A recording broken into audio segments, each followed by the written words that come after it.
Of industrialisation. Topic है the Manchester comes to India. In the beginning of 19th century export of textile from India declined.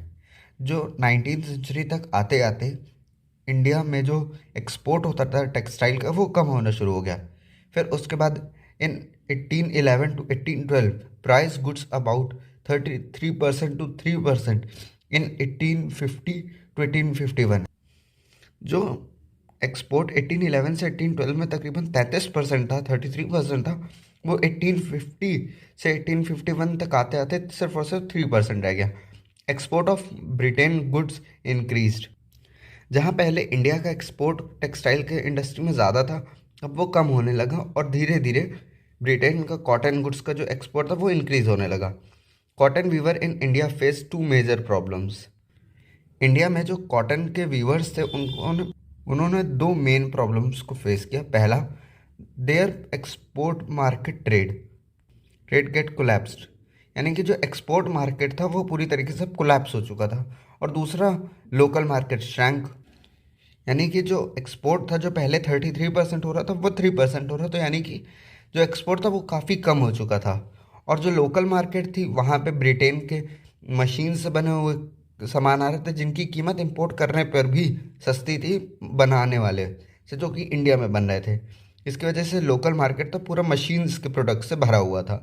Produce by machine cost is cheaper than woven, यानी कि जो कपड़े बनाए जाते थे India में उनकी कीमत ज़्यादा थी जो कि मशीन से बनाए जाते थे, जिस वजह से लोग मशीन के बने हुए कपड़ों को ज़्यादा प्रेफर करते थे जो कि हाथ से बने होते थे। By 1860s, weaver faced new problem that they could not get sufficient supply of quality clothes. 1860s तक आते आते जो वीवर्स थे उनके पास एक नई प्रॉब्लम आ गई कि वो जो सफिशिएंट अमाउंट में जो क्वालिटी कॉटन होता है उनको वो नहीं मिल पा रहा था, यानी कि जितनी उनको ज़रूरत थी उससे कम हो रहा था। अब इसके पीछे रीज़न क्या हो सकता है? इसके पीछे सबसे बड़ा रीज़न था, this is because American civil war broke and Britain turn to India, यानी कि जब अमेरिका में सिविल वॉर हो चुका था जिसकी वजह से जो ब्रिटेन की पूरी सप्लाई कॉटन की वो अमेरिका से पहले ज़्यादातर होती थी, अब वो पूरी तरीके से इंडिया पे शिफ्ट हो गई, जिसकी वजह से इंडिया के ही मर्चेंट्स को, वीवर्स को नहीं मिल पा रहा था सप्लाई कॉटन की बेहतर तरीके से, जिसकी वजह से उन्हें काफ़ी सारी प्रॉब्लम्स फेस करनी पड़ी। फिर उसके बाद by the 19th century weavers and craft person yet face problem.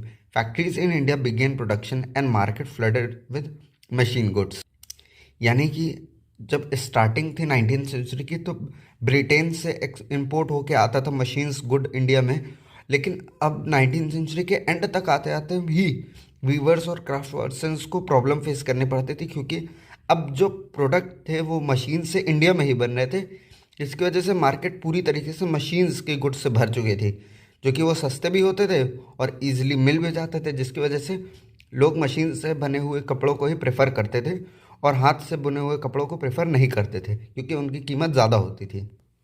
Topic 4, factories come up, यानी कि फैक्ट्रीज इंडिया में आई। First cotton mill in Bombay came up in 1854। India की जो पहली कॉटन मिल थी बॉम्बे में सेटअप की गई थी 1854 में। By 1862 4 mill were at work, यानी कि 1862 तक आते आते लगभग 4 मील में काम चल रहा था। फिर उसके बाद by 1874 the first spinning and weaving mill of Madras began production, यानी कि 1874 में एक पहली ऐसी मिल बनी जहाँ पे स्पिनिंग और वीविंग का काम दोनों एक साथ होता था और ये मिल मद्रास में सेटअप की गई। द अर्ली एंटरप्रेन्योर्स, यानी कि शुरुआती टाइम के बिजनेसमैन। फिर उसके बाद many Indian become junior player in trade, provide finance, procuring supplies and shipping consignment. काफ़ी सारे इंडियंस छोटे छोटे खिलाड़ी बन चुके थे फाइनेंस को प्रोवाइड कराने में, शिपिंग के कामों में और कई और अलग अलग कामों में। फिर उसके बाद in Bombay Jamshedji Tata and Dinshaw Petit who built huge industrial empire in India. Bombay में जो जमशेदजी टाटा और दिनशो पेटेट ने इंडिया में बड़ा इंडस्ट्रियल एम्पायर को सेटअप कर दिया था। फिर उसके बाद a Marwari businessman who set up Indian jute mill in Calcutta in 1917 also traded with China, यानी कि एक मारवाड़ी बिजनेसमैन थे जिन्होंने कलकत्ता में 1970 में अपनी एक जूट मिल को सेटअप किया और वो चाइना के साथ भी ट्रेड करते थे। So did father as well as grandfather of famous industries GD Birla, जो कि जीडी बिरला के ग्रैंडफादर थे। और तो और where did the worker come from? With expansion of factory this demand increase, यानी कि जैसे जैसे इंडस्ट्रीज बढ़ने लगी, फैक्ट्रीज बढ़ने लगी, लेबर की भी डिमांड बढ़ने लगी। In 1901 there were 5,84,000 worker in Indian factories, यानी कि 1901 में 5,84,000 वर्कर्स फैक्ट्री में काम कर रहे थे। By 1946 2.5 million worker work in Indian factories, यानी कि 2.5 मिलियन वर्कर्स ने अपना काम करना शुरू कर दिया था 1946 तक इंडियन फैक्ट्रीज में। Peasants and artisan who found no work in villages went to cities in search of work, यानी कि जिन किसान और आर्टिशियंस को कोई भी गांव में काम नहीं मिलता था वो शहर की तरफ आ जाते थे ताकि वो उनको काम मिल सके। Over 50% worker in Bombay work in cotton industries इन 1911, यानी कि 50% से भी ज़्यादा वर्कर्स जो बॉम्बे में थे वो सिर्फ और सिर्फ कॉटन इंडस्ट्रीज़ में काम कर रहे थे। As news of employment spread worker travelled great distance in hope of work in mills, यानी कि जैसे जैसे ये खबर फैलने लगी कि यहाँ पे काम मिलना शुरू हो गया है तो वर्कर्स जो हैं वो काफ़ी ज़्यादा दूर से आना शुरू हो गए ताकि उनको मील्स में काम मिल सके।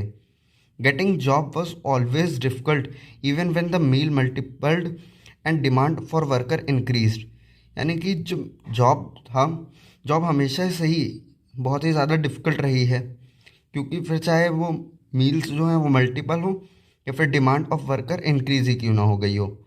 फिर उसका the number of job seeker were always more than the job availability, यानी कि जितने लोगों को the number of job seeker were always more than the job availability, यानी कि जितनी जॉब होती थी उससे ज़्यादा ही लोग ये सोच रहे होते थे कि उनको जॉब मिल जाए, यानी कि लेबर्स ज़्यादा होते थे लेकिन जॉब कम होती थी। Industrialist usually employed and jobber to get new recruit, यानी कि जो इंडस्ट्रियलिस्ट होते थे, बिजनेसमैन होते थे, वो हमेशा एक जॉबर को रखते थे अपने पास जो कि लेबर्स को लेके आ सके जब उसकी नीड हो। जॉबर was an old and trusted worker, यानी कि जो जॉबर होता था वो एक पुराना और एक ट्रस्टेड वर्कर होता था, यानी कि उस पर भरोसा कर सकते थे। जॉबर get people from his village, insured them job, help them settle in cities and give money in crisis. अब जॉबर का काम क्या होता था? जॉबर का काम ये होता था कि वो अपने गांव से लोगों को लेके आए जॉब करवाने के लिए, उनके शहर में सेटल होने में हेल्प करे, और जब उनको बहुत ज़्यादा ज़रूरत हो पैसों की, एम्प्लॉयज़ को या फिर लेबर्स को, तो उनको पैसे देकर उनके क्राइसिस में उनकी मदद कर सके। So jobber has some power and authority, जिसकी वजह से जॉबर जो है उसके पास कुछ पावर्स थी और अथॉरिटी थी, यानी कि कंट्रोल उसके हाथ में था।